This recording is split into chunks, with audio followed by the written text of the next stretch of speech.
أستغفر الله أستغفر الله ربي من كل ذنب وأتوب إليه لا حول ولا قوة إلا بالله العلي العظيم الحمد لله نحمده ونستعينه ونستغفره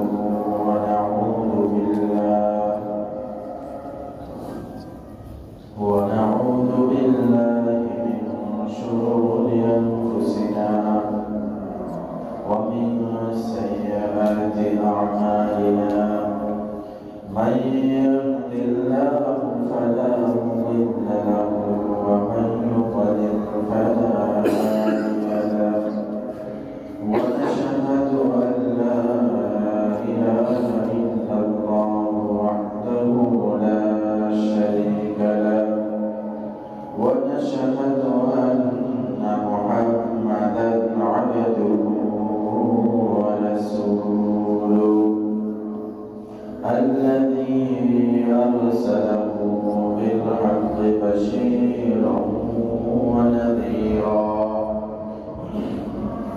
وداعيا إلى الله بإذنه وسراجا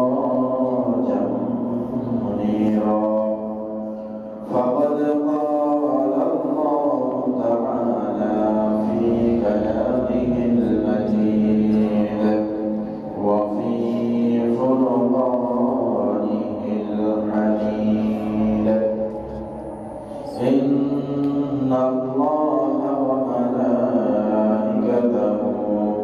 يصلون على النبي يا أيها الذين آمنوا صلوا عليه وسلموا تسليما اللهم صل على سيدنا مولانا محمد وعلى آل سيدنا مولانا محمد بلغ العلا بكماله كشف الدجى بجماله حسنت جميع خصاله صلوا عليه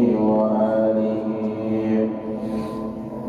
الحمد لله আমরা সর্বপ্রথম সেই মহান আল্লাহ তাআলার দরবারে শুকরিয়া আদায় করি যে মহান আল্লাহ তাআলা আজকের মতো এই মহান দিনে এই মসজিদে যথাসময়ে আসার বসার আমাদেরকে দ্বীন ইসলামের কথা শোনার তৌফিক দিয়েছেন ইবাদত বান্দিগিতে রত থাকার তৌফিক দিয়েছেন সেজন্য মহান আল্লাহ তাআলার দরবারে লাখ কোটি শুকরিয়া আদায় করে সকলে সমস্যায় করি আলহামদুলিল্লাহ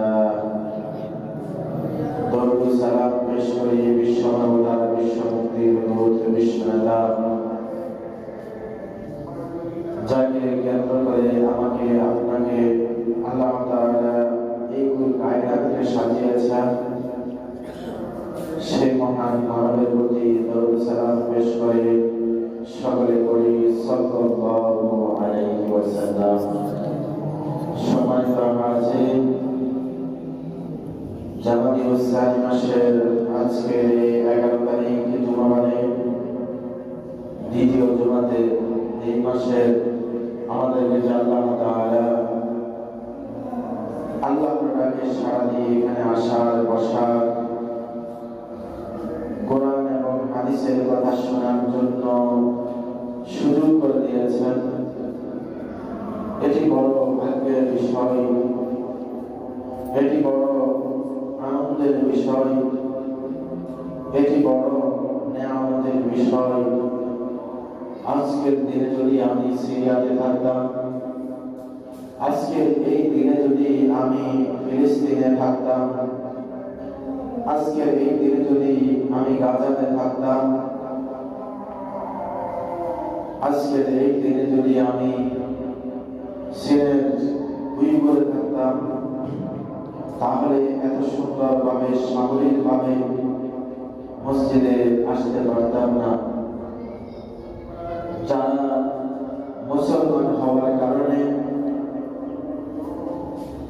শুধুমাত্র এক আল্লাহ তাআলাকে বিশ্বাস মনে প্রাণে ধারণ করার কারণে তাদের প্রতি যে নিপীড়ন, নির্যাতন, যে পরিমাণ অত্যাচার, জুলুমের শিকার তারা হচ্ছেন, ওই জুলুমে পতিত হওয়ার কারণে তাদের মনে অসংখ্য ইরাদা থাকলেও, অসংখ্য ইচ্ছা থাকলেও আল্লাহ তাআলা তাদের কপালে বা তাদের ভাগ্যে এভাবে প্রতিদিন প্রতি জুমায় 5 ওয়াক্ত নামাজ কিংবা জুমার নামাজ মন চাইলে মসজিদে এসে পড়তে পারে না। অনেক বাধা বিপত্তির পরে গিয়ে তারা জঙ্গলে, বনে কিংবা সংকোপনে লুকায়িত অবস্থায় নামাজগুলো তারা আদায় করে। আমরা আলোচনা করেছিলাম দীর্ঘ 8টি জুমা ধরে আমরা মুসলমানদের পতনের বা পিছিয়ে যাওয়ার কারণগুলো আলোচনা করতেছিলাম। তারই ধারাবাহিকতায় আজকের জন্য আমাদের আলোচনা একই বিষয়ে থাকবে। সুবহানাকা লা ইলমা লানা ইল্লা মা 'আল্লামতানা ইন্নাকা আনতাল আলিমুল হাকীম। আল্লাহ তাআলার কাছে শক্তি, সামর্থ্য, দয়া, রহমত কামনা করছি, তিনি যেন আমাকে এমন কিছু বলার তৌফিক দেন যে বলার মাধ্যমে আমার নিজের সহ আপনাদের সকলে আমলের পরিবর্তন আল্লাহ তাআলা ঘটাতে সুযোগ দান করেন। আমরা বলি আমিন। সুপ্রিয় হাজির, মুসলমানদের পতনের মৌলিক কারণগুলোর মধ্যে যে কারণগুলো আমরা বর্ণনা করেছি, সেই কারণের পরে আরো অসংখ্য কারণ আমাদের মাঝে আছে, সবকিছু বলা সম্ভব নয়। আজকে এমন কিছু বিষয় আপনাদেরকে বলবো যেগুলো ছেড়ে দেওয়ার কারণে আল্লাহ তাআলা আমাদের উপর থেকে রহমত তুলে নিয়েছেন, বরকত তুলে নিয়েছেন। এর রহমত, বরকত আমাদের উপর থেকে চলে যাওয়ার কারণে আমরা আমাদের নিজেদের কর্মে, উঠা বসায়, নিজেদের আচার ব্যবহারে, সামাজিক কর্মকাণ্ডে, এই সমস্ত বিষয়গুলোতে ভালোভাবে আমরা নিজেরা যেমন সম্মান পাই না, অন্যদেরকেও সম্মান করতে পারি না। বা মুসলমান হিসেবে আমরা যে পৃথিবীর শ্রেষ্ঠ জাতি, এই সম্পর্কে আমরা নিজেরাও আজ বলে আছি। আল্লাহ তাআলা আমাকে আপনাকে অবারিত সুযোগ দিয়েছেন ভালো কাজ করার। আজকের জুমায় সেই কথাগুলো বলা হচ্ছে। মুসলমানরা যদি ভালো আমলগুলো, ভালো ব্যবহারগুলো, ভালো কথাগুলো, মানুষের সাথে উঠা বসা, লেনদেনের ক্ষেত্রে মৌলিক সুন্দর বিষয়গুলো যখন থেকে ছেড়ে দিয়েছে, তখন থেকে মুসলমানরা নিজেদেরকে হারাতে শুরু করেছে। এই একটা একটা দিন হারতে হারতে এখন মুসলমানদের আর হারানোর কিছুই নেই। এখন মুসলমান অস্তিত্ব সংকটে ভুগছে, যা আমি আর আপনি ভুক্তভোগী কিন্তু বলতে পারি না। আমরা ভুক্তভোগী কিন্তু বুঝাতে পারি না। আল্লাহ তাআলা আমাদেরকে অসংখ্য সুযোগ দিয়েছেন,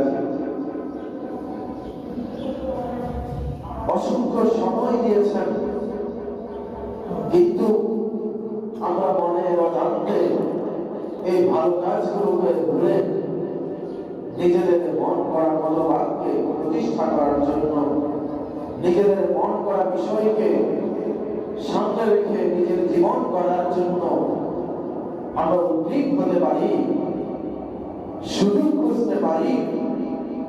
কিন্তু আল্লাহ তাআলা আমাদেরকে যে সুযোগ দিয়েছেন, যে কথাগুলো নবীর মাধ্যমে জানিয়েছেন, বুঝিয়েছেন, শুনিয়েছেন, সেই কথাগুলো মানতে আমরা রাজি নই। আল্লাহ তাআলা সূরা নাহলের ৯৭ নং আয়াতে এই মুসলমান জাতিকে উদ্দেশ্য করে কিছু কথা বলেছেন। আল্লাহ তাআলা বলছেন, আউযু বিল্লাহি মিনাশ শাইতানির রাজীম, বিসমিল্লাহির রহমানির রহিম,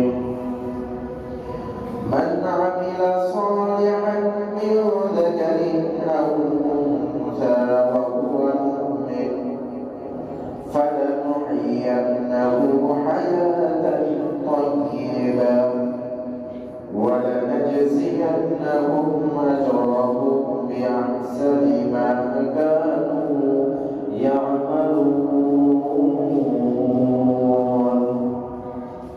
আল্লাহ তাআলা অত্যন্ত সুমধুর কণ্ঠে ভালোবাসাপূর্ণ শব্দ দিয়ে আমাকে আপনাকে ডেকে বলছেন, মান আমিলা সালিহান, মান যেই ব্যক্তি আমিলা আমল করবে, সালিহা নেক, মিন যাকারিন সে পুরুষ হোক, আও উনসা অথবা নারী হোক, নারী থেকে কিংবা পুরুষ থেকে তোমাদের মধ্যে যারা ভালো আমল করে,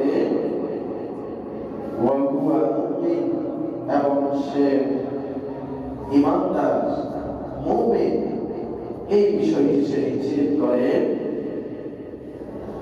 ফালানুহইয়ান্নাহু হায়াতান তাইয়্যিবাহ। আল্লাহ তাআলা এখানে ওই ব্যক্তিগুলোকে, সে পুরুষ হোক নারী হোক, আল্লাহ তাআলা বলছেন আমি তাকে চমৎকার সুন্দর মানবশীল জীবন দান করব, হায়াতে পরিণত করব। তারপর বলছেন ওয়ালানাজজিয়ান্নাহুম আজরাহুম, জাযা হিসেবে তাদেরকে এমন পুরস্কার দিব যেটা বিআহসানি মা কানু ইয়ামালুন, আমলের পক্ষ থেকে যা তারা ভালো করেছে, আমলের পক্ষ থেকে যেগুলো তারা ভালো কাজ করেছে, ওই সমস্ত ভালো কাজগুলোর জন্য আমি তাদেরকে সুন্দর চমৎকার একটা জীবন দিব, পরিবেশ দিব, সাথে সাথে তাদেরকে পরবর্তী জীবনে আখিরাতে উত্তম যাজা দিব, যে যাজার কথা কখনো কোন মানুষের চোখে দেখার সুযোগ হয় নাই, যে যাজা কোন মানুষের কর্ণে শোনার সুযোগ হয় নাই, যে পুরস্কারের কথা কোন মানুষের হৃদয় কল্পনা করতে পারে না, এমন যাজা, এমন সুন্দর পুরস্কার তাকে আমি দান করব। এই যাজাগুলো পেতে হলে আমাদেরকে কিছু কাজ করা লাগবে। বাবা ভাইয়েরা, কিছু বিষয় আছে আমাদেরকে ছাড়া লাগবে। আজকের দিনে এই সময় এসে যদি বলা হয়, আল্লাহ তাআলা আমাকে আপনাকে সূরা লুকমানে হযরত লুকমান আলাইহিস সালামের একটি বাণী দিয়ে শিখিয়েছেন সন্তানকে কিভাবে রাখতে হয়, সন্তানকে একজন মানুষকে কিভাবে শেখাতে হয়। সেখানে আল্লাহ তাআলা লুকমানের কথাকে এভাবে আমাদের জন্য উপমা হিসেবে রেখেছেন যে লুকমান নামক একজন ব্যক্তি ছিল, সে তার সন্তানগুলোকে নেক হওয়ার জন্য, ভালো হওয়ার জন্য উপদেশ দিয়েছে। অসৎ কাজ থেকে ফিরে আসার জন্য নিষেধ করেছেন। বর্তমান সমাজে আমরা মুসলমানরা যখন এই নেক কাজের আদেশ, অসৎ কাজের নিষেধের জন্য যখন যে বিষয়গুলো বলা দরকার, তখন সেই বিষয়গুলো বলতে না পারাটা আমাদের মুসলমানদের একটা ব্যর্থতা।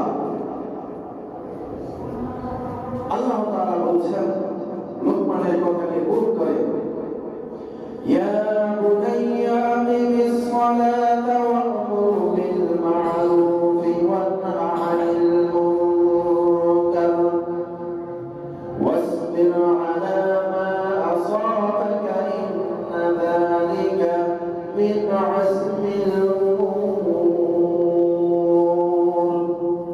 আল্লাহ তাআলা এখানে আমার জন্য আপনার জন্য কল্যাণের বিষয় বলে দিয়েছেন।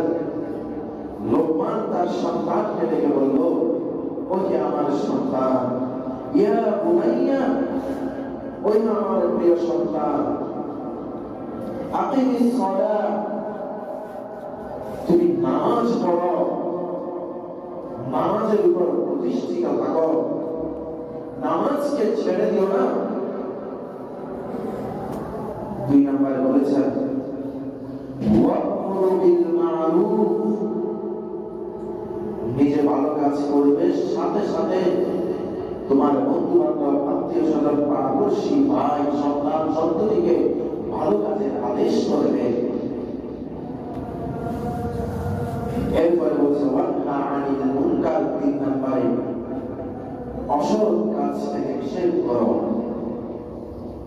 চার নম্বরে আল্লাহ তাআলা পরিশ্রম দিয়েছেন ওয়াসবির 'আলা মা আসাবাকা, ওহে সন্তান, তোমার উপরে আল্লাহর পক্ষ থেকে যদি কোনো ফয়সালা এসে থাকে, দুঃখ সুখের যদি ফয়সালা এসে থাকে, সেই ফয়সালার উপরে তুমি নির্ভরশীল হয়ে আল্লাহ তাআলাকে ভালোবেসে ওটার উপর ধৈর্য ধারণ করো। ইন্না যালিকা মিন আজমিল উমুর, এগুলো বড় কাজ, এগুলো মহান কাজ। আল্লাহ তাআলা এই মুসলমানদের পতনকে ঠেকানোর জন্য, এই মুসলমান জাতি পতনে নিমজ্জিত না হওয়ার জন্য, যদি কোরআনের আর কোন আয়াতকে আমাদের জন্য না দিতেন, পুরা কোরআন শরীফের যদি শুধুমাত্র এই একটি আয়াতকে আমাদের জন্য দিতেন, তামাম দুনিয়ার মানুষের জন্য, তামাম দুনিয়ার মানুষের হেদায়েতের জন্য, কল্যাণের জন্য, মানুষ জান্নাতমুখী হওয়ার জন্য এই সূরা লোকমানের এই একটি আয়াত যথেষ্ট ছিল। সুবহানাল্লাহ, কি কথা বলেছেন আল্লাহ এখানে। লোকমান আমার মতো আপনার মতো একজন মানুষ, তবে মর্যাদার দিক থেকে অনেক উপরে। কেউ তাকে বলেছেন সালেহ মানুষ, একটা মানুষ ছিলেন, কারো কারো মধ্যে তিনি নবী ছিলেন, একজন নেক বান্দা ছিলেন তিনি। এই একজন নেককার মানুষ, আল্লাহ ভয়কারী মানুষ হযরত লোকমান তার সন্তানকে ডেকে বলছেন, ইয়া বুনাইয়া আকিমিস সালাহ, ওহে সন্তান, তোমাকে নামাজ পড়া লাগবে, তোমাকে নামাজের উপর প্রতিষ্ঠিত থাকা লাগবে, তুমি নামাজ ছাড়তে পারবে না। একটা শব্দের ভিতরে আল্লাহ তাআলা এই সমস্ত কথাগুলোকে ফিট করে দিয়েছেন। ঠিক এই কথাটা আমি এবং আপনি আপনার জায়গা থেকে আপনার পরিবারকে, আপনার সন্তানকে বলতে বাধ্য। এটা আপনাকে বলতেই হবে, এটা আপনার উপর আল্লাহ তাআলা বলাটা ফরজ করে দিয়েছেন। কেন? লোকমানের ঘটনাকে আপনাকে শোনানোর অর্থ হচ্ছে, ওহে মানুষ, তুমি তোমার সন্তানকে, তোমার স্ত্রীকে, তুমি নিজে সহ নামাজের উপর প্রতিষ্ঠা থাকো, প্রতিষ্ঠিত থাকো, আর নামাজকে তোমার পরিবারে প্রতিষ্ঠা করতে যা কিছু করার প্রয়োজন তা তুমি করো। এই যেদিন থেকে তোমরা পিতারা, তোমরা মাতারা আমার সন্তানকে এই আল্লাহ তাআলার হুকুমের প্রতি, আদেশের প্রতি সর্বোচ্চ সচেতন হওয়ার জন্য তাগিদ দিতে ভুলে গিয়েছি, বলতে ভুলে গিয়েছি, আদেশ করতে ভুলে গিয়েছি, সেদিন থেকে আমাদের মুসলমানদের পতনের সূচনা হয়েছে। আজকে আমাদের সন্তানগুলোকে যখন কিন্ডারগার্টেনে ভর্তি করানো হয়, স্কুলে ভর্তি করানো হয়, এই শীতের সকালে 7টায় 8টায় 9টায় ক্লাস, আমার টাকার বিনিময়ে আমার সন্তানকে স্কুলে ভর্তি করিয়েছি, মাদ্রাসায় ভর্তি করিয়েছি।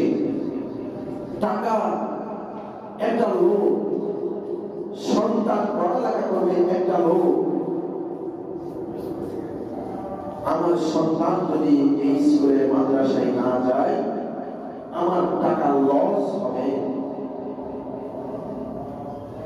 আমার সন্তান পড়ালেখা করতে পারবে না, এই প্রতিযোগিতামূলক পৃথিবীতে পাস করতে পারবে না। এটা একজন সাধারণ রিকশাওয়ালা থেকে শুরু করে, দিন মজুর থেকে শুরু করে, উচ্চবিত্ত মানুষের সকলের হৃদয়ে এই কথাটা বাজে। এই কথাটা তার কাটতে পারে, অথচ এই পৃথিবীর মালিক আল্লাহ তাআলা আমাকে আপনাকে ডাক দিয়ে বলছেন, তোমরা নামাজ পড়ো, নামাজের জন্য তোমাদের সন্তানকে আদেশ দাও। যদি আদেশ শুধু বলে দাও, তোমাদের পতন হবে। যে আল্লাহ তাআলা এই কথা বলেছেন, সেই কথা আমরা এত তাড়াতাড়ি ভুলে গেছি। সেটার উপর আমাদের আমল নেই। কেন জানেন? তাহলে একটু আপনাদেরকে পিছনে নিয়ে যায়। আজ থেকে 1000 বছর আগে আব্বাসীয় যুগে শ্রেষ্ঠ খলিফা মুসলিম অধিপতি হারুনুর রশিদের নাম আপনারা সকলে শুনেছেন। হারুনুর রশিদ অনেক বড় মাপের একজন আলেম ছিলেন, বুজুর্গ ছিলেন, দিনদার নেককার মানুষ ছিলেন। এই বাদশাহ হারুন, উনি এমন এক রমণীকে বিবাহ করেছেন যিনি এরকমের দিক থেকে, আমলের দিক থেকে অনেক বড় ছিলেন, নেককার মহিলা ছিলেন। একদিন বাদশাহ হারুন তার স্ত্রী জুবাইদাকে নিয়ে একটা রাস্তা দিয়ে হাঁটতেছিল। বাহলুল নামক এক আল্লাহ মানুষ, অতি সাধারণ জীবন যাপন করে, নেককার মানুষ, আবেগ মানুষ, আল্লাহ জিকির করে, কিছু কাজকর্ম করে, খায় দায়, আর সারাদিন আল্লাহ আল্লাহ জিকির করে, আর মানুষকে জিকিরের দিকে, আল্লাহর দিকে আনার জন্য মানুষকে কিছু কথা বলে। বাদশাহ হারুন যখন যাচ্ছে, বাদশাহ হারুনকে জিজ্ঞেস করলো, ওকে বাদশাহ হারুন, আচ্ছা বাদশাহ হারুন বাহলুলকে জিজ্ঞেস করলো, বাহলুল তুমি কি করো? বাহলুল বলতেছে, আমি এখানে বসে বসে জান্নাতের টিকিট বিক্রি করছি। কথাগুলো ভালোভাবে বুঝবেন, কারণ একজন মানুষ কতটা আল্লাহ তাআলার দিকে গেলে, আল্লাহ তাআলার ভয় তার অন্তরে থাকলে, আল্লাহ তাআলাকে ভালোবাসলে, সে মানুষের চেহারা দেখে বলতে পারে, মানুষের আমলের কথা, মানুষের ব্যবসায়িক কথা। বাহলুল এই ধরনের একজন মানুষ ছিল।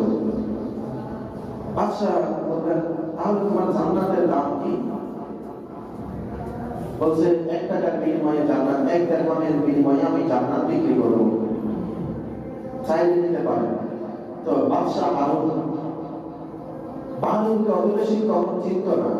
এরপরে তাই বাহলুল পরিচিতি পেয়েছে। বলছে 1 টাকা বিনিময়ে জান্নাত। তুমি তো পাগল, এটা কি বলো?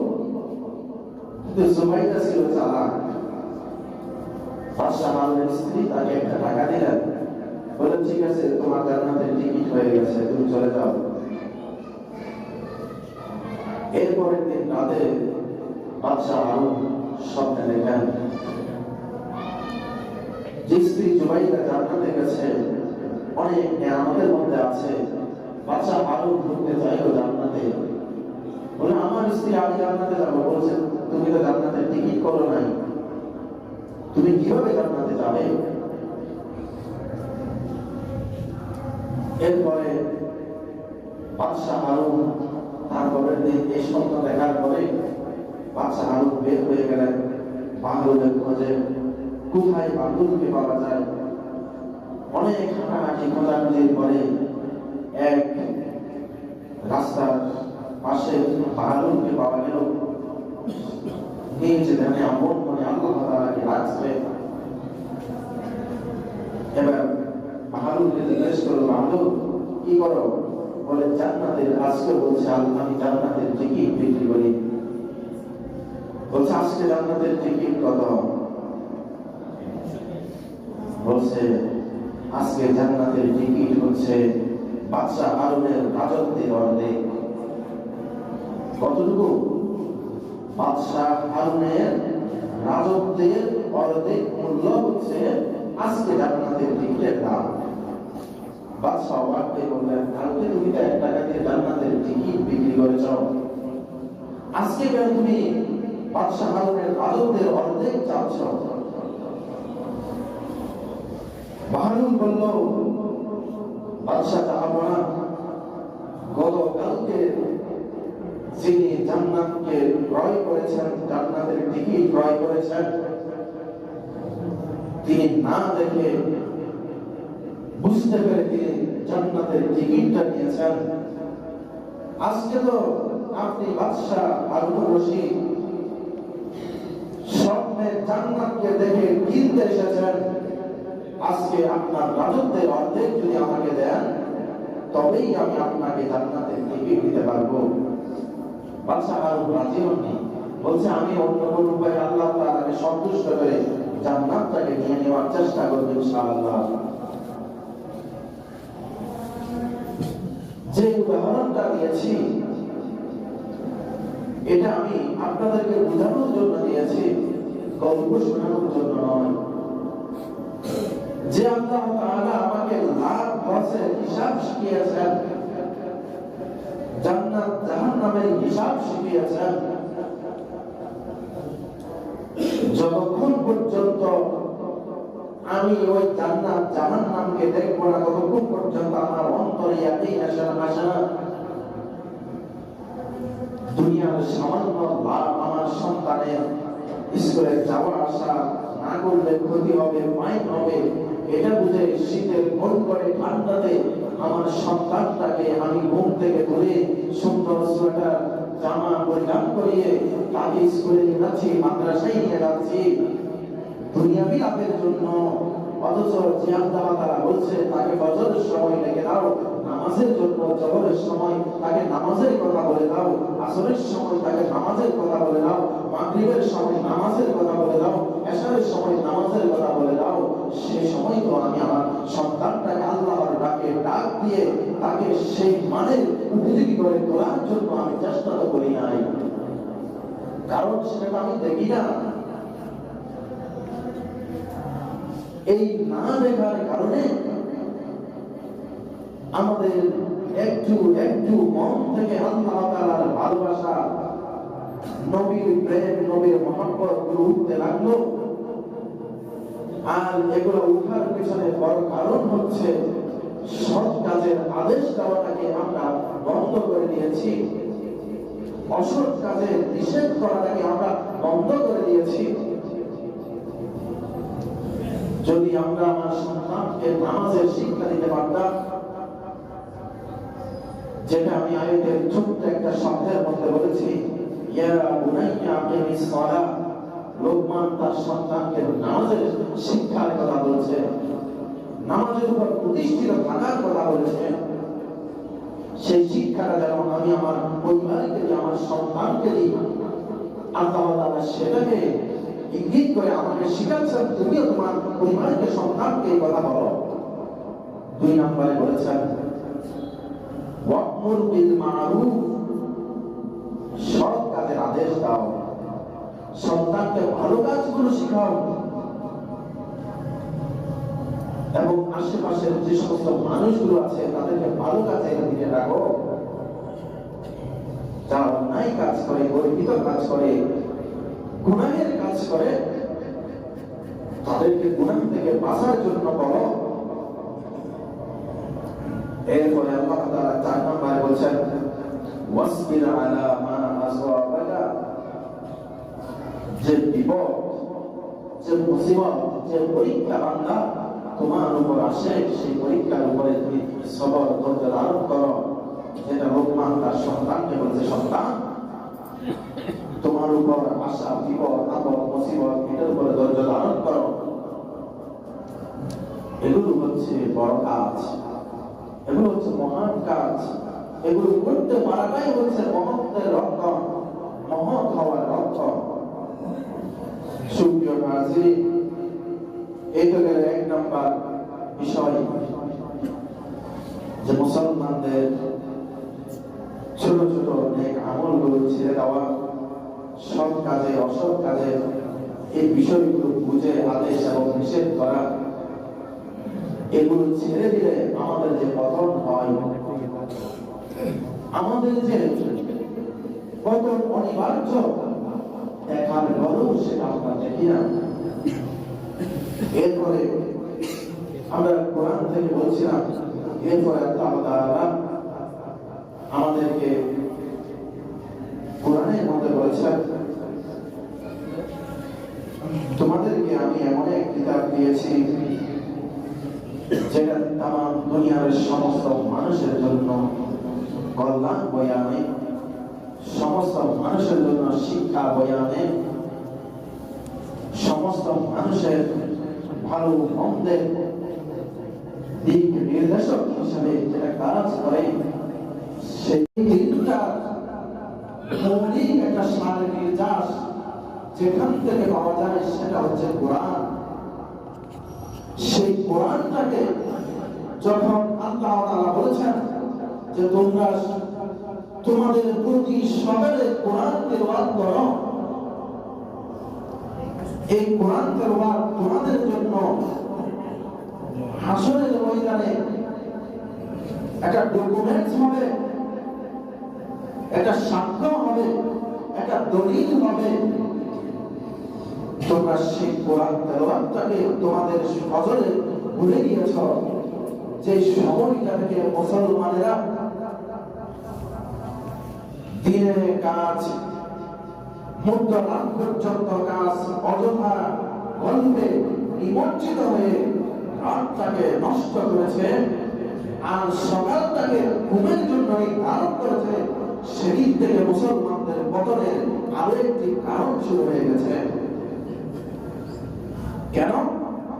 আল্লাহ রাসূল সাল্লাল্লাহু আলাইহি ওয়াসাল্লাম আমাদেরকে রক্ষা করে বলেছেন, আল্লাহর কাছে সাহায্য চেয়েছেন এভাবে, আল্লাহুম্মা বারিক লি উম্মতি ফি বুকুরিহা, আল্লাহ এ আমার উম্মতের যে কাজকর্মগুলো আছে, এ আমার উম্মতের সারা দিনের 24টা ঘন্টার যে বরকত আছে, যে উন্নতি আছে, এটা আমার উম্মতকে তার সকালে তুমি দান করো।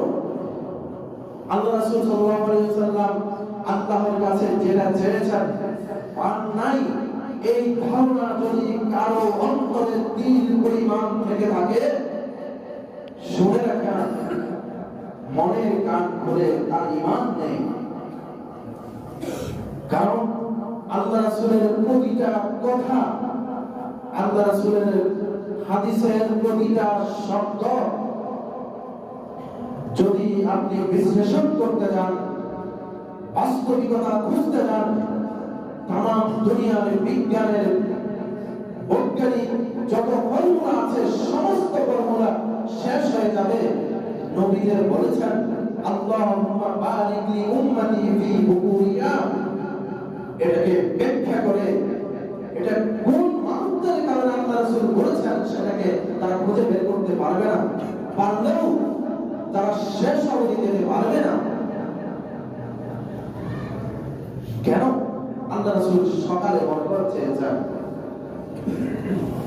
আল্লাহ রাসূল কোন দৃষ্টিকোণ থেকে আমাদের জন্য এই দোয়াটা করেছেন? আবার কোন দৃষ্টিকোণ থেকে আল্লাহ রাসূল আমাদেরকে সকালবেলা কোরআনটাকে পড়ার জন্য বলেছেন? বাবারা ভাইয়েরা, এই চিন্তাগুলো কি আমাদের কখনো মনে প্রশ্নের উদ্রেক করেছে? এই বিষয়গুলো আমাদেরকে কি কখনো ভাবতে শিখিয়েছে? আমরা তো ভাবি আমাদের উন্নতির কথা। আপনি যদি সত্যিকার অর্থে উন্নতির চিন্তা করে থাকেন তাহলে অবশ্যই আপনাকে আল্লাহ তাআলার দেয়া ফর্মুলাতে সবচেয়ে বেশি আপনার উন্নতি ডেকে আনতে পারে। এটাতে কেন আপনি প্রবেশ করেন না? যে আল্লাহ তাআলা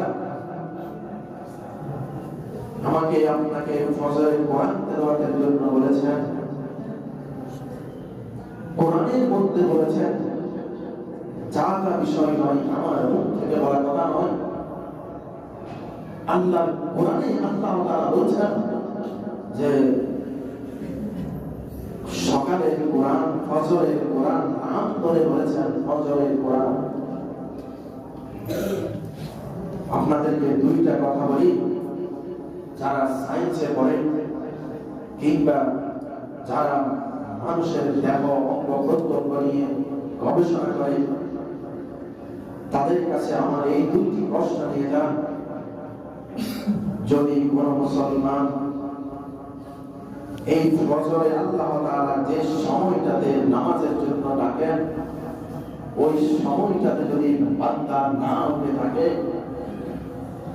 ওই সময়টাতে যদি বান্দা ঘুম থেকে না উঠে ফজরে যদি সে ঘুমায়, একটা দিক হচ্ছে তার জন্য আল্লাহ তাআলার অভিশাপ আছে। আমি এটা বললাম না, আপনি আপনার উপরে কি আনছেন এটা একটু শুনুন। আপনার এই শরীরের যে অঙ্গ প্রত্যঙ্গগুলো আছে, এই অঙ্গ প্রত্যঙ্গগুলোর একটা হক আছে। সেই হকটা হচ্ছে সূর্য ওঠার আগে আপনাকে আপনার বিছানা থেকে উঠে দেওয়া। সময় তারা আছে, মসজিদের জন্য কালেকশন চলছে, আপনারা প্রত্যেকে শরীর হন এবং কথাগুলো ভালোভাবে বোঝার চেষ্টা করবেন। যদি আপনি ফজরের সূর্য ওঠার আগে ঘুম থেকে না উঠে থাকেন, এই পৃথিবী আপনি যেভাবে দেখছেন, যে ফর্মুলাই দেখছেন, আপনার শরীরের সাথে যে রাত এবং দিনের সূর্য ওঠা এবং ডুবার সাথে যে সম্পর্ক আছে, আপনি যারা গবেষণা করে মানুষের শরীর নিয়ে তাদের কাছে যান। সূর্য ওঠার সময় যে মানুষগুলো শুয়ে থাকে, স্বাভাবিক কারণে ওই মানুষগুলোর শরীরের মধ্যে যে কোষ আছে, এই কোষগুলো দুর্বল হয়ে যায়। এই কোষগুলো কর্মচঞ্চলতা হারিয়ে ফেলে। এই কোষগুলো আপনার মন মস্তিষ্কে যে স্থিরতা আছে, এই স্থিরতাকে অস্থিরতায় রূপান্তর করে দেয়। যদি কোনো মানুষ সূর্য ওঠার আগে না উঠে, এই যে মানুষের মানসিক অবসাদ, এই অবসাদটা একমাত্র আমাদেরকে পেয়ে বসেছে ফজরে। আমরা ঘুম থেকে না উঠার কারণে, সূর্য ওঠার আগে আমরা ঘুম থেকে যদি না উঠি, তাহলে আমরা মানসিকভাবে বিকারগ্রস্ত হওয়ার সবচেয়ে বড় কারণ হচ্ছে এটাই। এজন্য আল্লাহ তাআলা প্রত্যেকটা কথা অত্যন্ত বৈজ্ঞানিক ফর্মুলা সম্মত। এটা পৃথিবীর কোন মানুষ বলে নাই,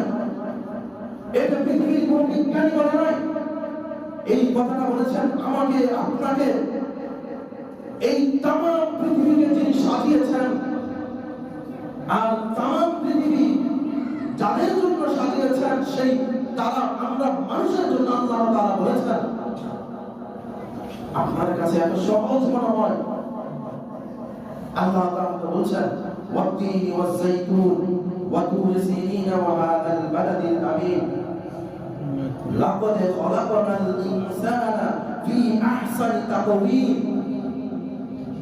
আল্লাহ তাআলা কসম একবার বলেছেন, দুইবার বলেছেন, তিনবার কসম করে আল্লাহ তাআলা বলেছেন শুনে রাখো, কান খুলে মনে কান খুলে মনে রাখো, এই পৃথিবীর যতগুলো আমি সৃষ্টি এখানে সাজিয়েছি মানুষের চাইতে সুন্দর চমৎকার এত নান্দনিকতা সর্বোচ্চ শিখরে যদি কাউকে সৃষ্টি করে থাকি সেটা আমি মানুষকে সৃষ্টি করেছি। আর সেই মানুষকে নান্দনিকতার সর্বোচ্চ শিখরে তোলার পরে আল্লাহ তাআলা সে যেন সেই শিখরে থাকেন, সে শিখর থেকে যেন সে অধঃপতন না হয়ে যায়, সে শিখর থেকে তার যেন কোন ধরনের পতন ডেকে আনতে না পারে, এখান থেকে বাঁচানোর জন্য আল্লাহ তাআলা আমাকে আপনাকে ডাক দিয়ে বলছেন তোমার জন্য আমি ফজরের নামাজের ব্যবস্থা করেছি, বাধ্যতামূলক করেছি, এই জন্য যে না হয় বাধ্যতামূলক না করলে তুমি উঠবে না। বান্দা আমি আমার লাভে তোমাকে নামাজ পড়ার জন্য ডাকি নাই, আমি তোমার লাভে তোমাকে নামাজ পড়ার জন্য ডেকেছি।